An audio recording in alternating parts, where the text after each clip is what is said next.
우선 욥기 32장에서 왜 엘리후가 욥의 최후 변론이 마치고 나서 등장하는지를 한번 생각해 보면 좋을 것 같습니다.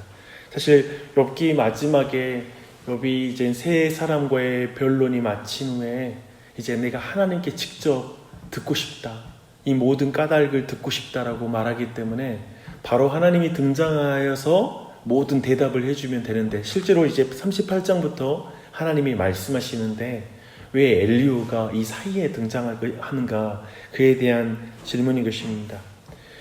36장 22절에서부터 이제 하나님을 찬양하고 노래하라고 이제 권하는 엘리후는 37장에서 계속해서 하나님의 위대하심에 대해서 말하고 있습니다.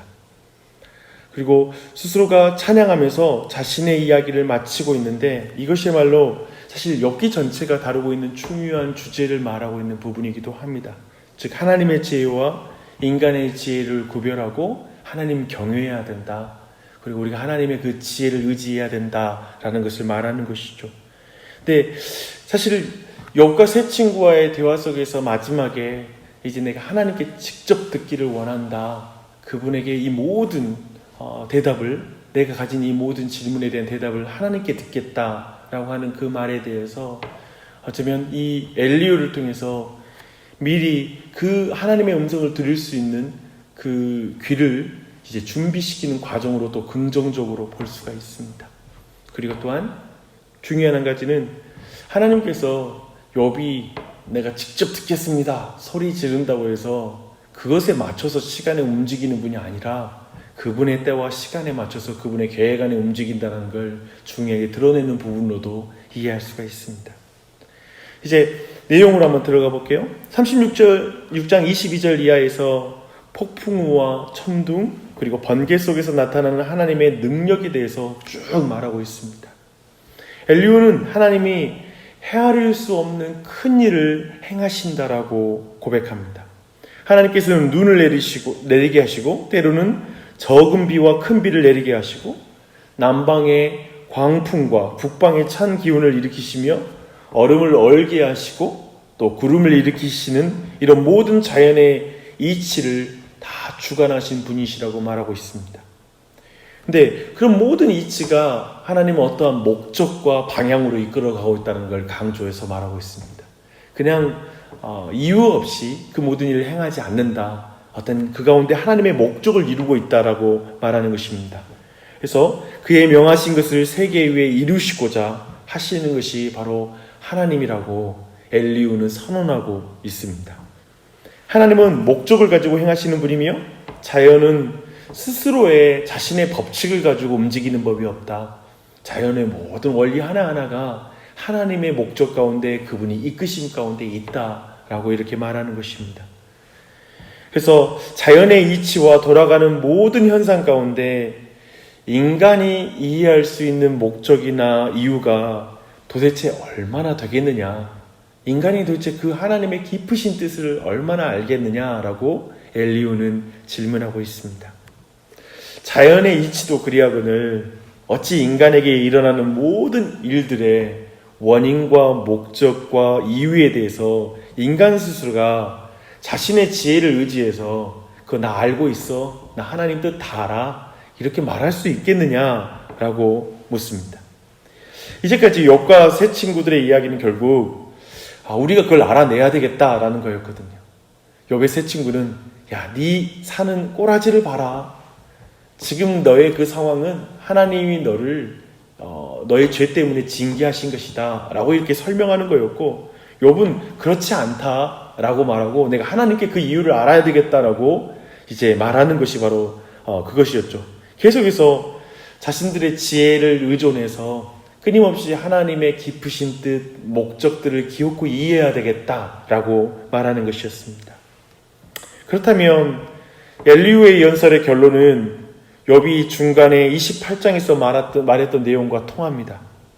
주를 경외함이 곧 지혜요, 악을 떠남이 명철이라 하셨느니라. 주를 경외함이 지혜다. 엘리후가 여기서 우리에게 제시해주는 한 가지 놀라운 관점이 있습니다. 그것은 욥과 세 친구가 매달렸던 문제, 곧 왜 고난이 임하였는가 하는 문제에 대한 접근을 과거의 죄 때문이 아니라 어떤 목적으로 그러한 고난이 닥쳤는가라는 측면에서 미래로 하나님이 하시고자 하는 계획으로 시야를 돌리고 있다는 것입니다. 문제의 초점을 왜에서 무슨 목적으로 이동하고 있으며 과거의 죄에서 미래에 하나님이 행하실 일, 곧 구원으로 옮겨가는 것입니다. 생각하면 굉장히 지혜로운 거죠. 그렇죠? 우리도 이것에 아주 익숙하잖아요. 너의 죄 때문에 문제가 아니라 이제 하나님이 너에게 왜 이 고난을 주셨는지 그 목적을 발견해 갔으면 좋겠어 라는 말로 우리가 고난에 대해서 이렇게 조언하잖아요. 그러한 관점을 말하고 있습니다. 근데요, 그런 의미에서 사실은 엘리후라는 인물 굉장히 해석에 있어서 난해야 합니다. 왜냐하면 나중에 책망할 때 있잖아요. 하나님이 욥에게 이제 너희들 세 친구를 책망할 때 그 안에 엘리후가 속하지는 않습니다. 그래서 엘리후라는 인물에 대해서 많은 사람이 어떻게 평가해야 되는가, 긍정적인가 부정적인가, 어떻게 엘리후를 평가해야 될까, 여기에 대해서 해석이 참 분분합니다. 여튼 욥기의 처음을 한번 생각해 보십시오. 사탄은 하나님께 말합니다. 욥이 어찌 까닭 없이 여호와를 경외하리이까. 그러니까 경외함은 까닭이 있기 때문이다. 하나님이 보상해 줬기 때문이다 라는 것이 욥기의 출발이었습니다. 근데 욥에게는 모든 까닭이 사라져 버렸잖아요. 이유가 없습니다. 그가 하나님을 경외해야 될 까닭은 다 사라졌습니다. 성도가 살아가면서 하나님을 믿지만 그럼에도 불구하고 고난이 닥치죠. 그리고 아픔이 있고요. 자기 힘으로는 감당할 수 없을 것 같은 그런 일들을 성도들이 당하게 됩니다. 무엇이 남습니까? 때로는 내 인생에 주님을 따를 이유가 있나? 어떤 보상과 까닭을 따지면 내 인생이 더 이상 하나님을 따를 까닭이 없는 것 같은 인생의 여정을 만나게 될 때가 있습니다. 그때 엘리후의 지혜는 이때에도 오히려 그 고난으로 말미암아 하나님을 배우며 또 하나님께 더 귀를 기울이고 성령의 은혜 안에서 사는 삶을 배우며 하나님을 경외하는 삶으로 살아나가라는 것입니다. 여기에 하나님의 지혜가 있다라고 말하고 있습니다. 욥과 같이 하나님의 사람들이 원하는 보상은 오직 한 가지입니다. 초월하여 계시는 전능자 하나님과의 깊은 교제, 그리고 그분을 경외하는 삶, 그 자체가 그들에게 가장 뛰어난 보상이라는 것입니다. 아무것도 이해 안 돼도. 그래서 욥기는 핵심의 한 가지 중요한 거 뭐냐면 답이 없는 인생을 살아내라 라는 것입니다. 그렇잖아요. 이유를 모르잖아요. 근데 참된 경건과 그리고 지혜는 답이 없는 순간에 그냥 하나님이 답이라는 사실을 믿고 신뢰하면서 그 믿음의 길을 굳건하게 걸어가라 라는 것을 우리에게 알려주고 있습니다. 욥기의 남은 장들이 우리 모두를 포함한 욥기의 모든 독자들에게 더 구체적으로 이제 남은 장들이 그걸 알려주게 될 것입니다. 엘리후는 이렇게 사실은 그 전 내용, 모든 내용을 전체로 본다라면 저는 이 엘리후는 다 옳지도 않고 다 틀리지도 않은 인물입니다. 한계를 가진 존재가 맞아요. 심지어 이렇게 하나님은 이렇게 크신 분이니 그분을 너 경외해라 라고 말하면서 사실은 야, 너 그 크신 하나님 앞에 너 스스로 이렇게 말하는 거 죄야. 또 이렇게도 정죄할 수 있는 거예요, 사람이란 게. 그렇잖아요. 그러니까 사실은 오늘 욥기의 전제는 욥이 자신의 죄 때문에 이 고난 당한다는 건 아니거든요.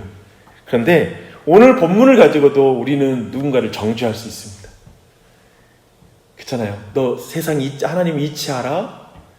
정말 얼음이 만들어진 원리 알아? 이러면서도 정죄가 가능하거든요. 그런 의미에서 참 어려운 문제예요, 신앙이라는 게. 하지만 문제를 한 면로만 보다가 다른 면을 보면 사람들은 생각이 많아지고 겸손해지잖아요. 그래서 엘리후의 말을 들었을 때 사실 욥이 반문을 하진 않거든요. 그리고 바로 하나님의 말씀이 이어지는 걸 보게 됩니다. 사실 우리 모두는 어쩌면 끊임없이 겸손해지는 말들을 듣게 되는 것 같습니다. 그럴 때가 있어요. 우리가 막 뭔가 내 고집과 내 생각이 꽉 차 있다가 어느 순간 누군가 삶에 대한 간증과 고백 통해서 자신의 죄를 고백하고 정말 낮아지는 모습 보면서, 그리고 다른 관점을 들으면서 내가 정말 교만했구나, 다시 하나님께 나아가야 되겠다라는 마음을 가질 수 있겠죠. 그때 좀 더 우리는 더 분명하게 들을 수가 있습니다.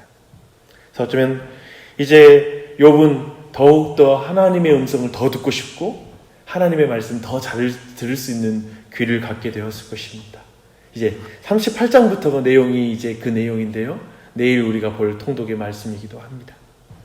그래서 오늘도 우리 각자가 아침 시간, 이 시간 기도할 때 늘 하나님, 내게 날 겸손케 하여 주님의 음성을 더 잘 들을 수 있는 내 삶의 여정이 되게 해주시고, 오늘도 주님의 음성을 들으며 어쩌면 답이 없는 내 인생, 특별히 내 삶에 해결되지 않고 응답되지 않은 문제들이 있다면 내 답이 없는 내 삶 속에서도 하나님을 경외하며 더욱더 나아갈 수 있도록, 그것이 지혜요, 그리고 그것이 내게 능력인 것을 믿고 하나님 의지하며 나아가게 해주십시오 라고 기도하는 이 아침이 되시기 바랍니다. 기도하시겠습니다.